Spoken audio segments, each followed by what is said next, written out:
You keep wondering why you never feel like you belong, why every time you try to blend in, something deep inside you resists, why the crowd you used to crave now feels shallow, draining, even dangerous. And here's the truth.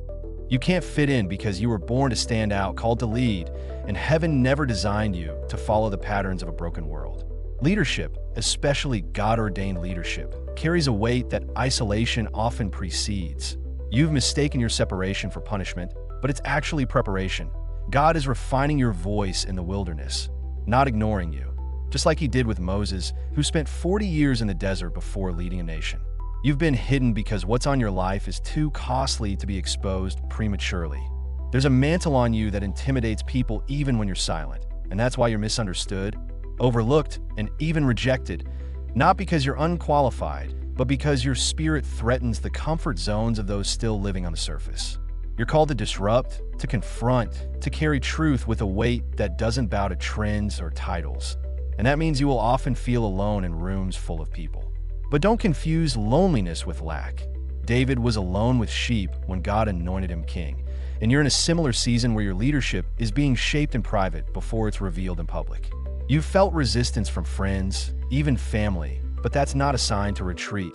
It's confirmation that you're shifting dimensions. God doesn't call leaders to be liked. He calls them to be aligned. And the more you chase approval, the further you'll drift from assignment. Romans 12 verse 2 says, "Do not conform to this world."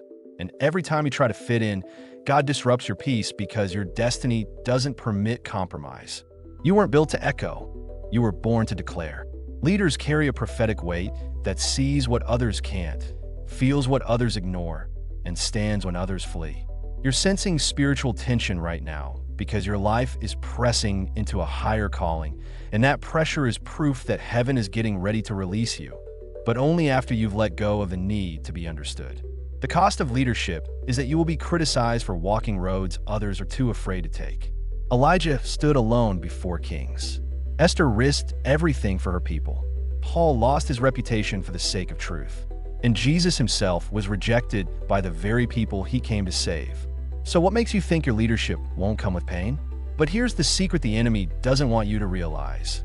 Every attack against your identity has been an attempt to sabotage your influence. Because hell knows the moment you accept that you were never meant to fit in, you'll stop playing small, stop apologizing for your fire, and finally step into the authority God gave you.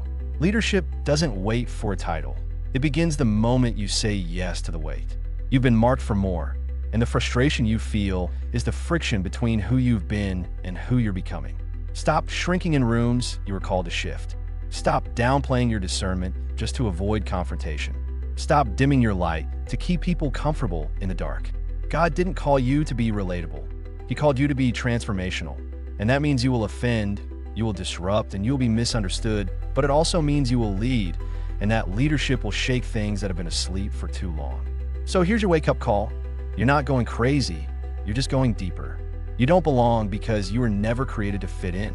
You were created to lead, to rise, to carry a sound that breaks cycles and births movements. And until you stop chasing community at the cost of your calling, you'll always feel conflicted.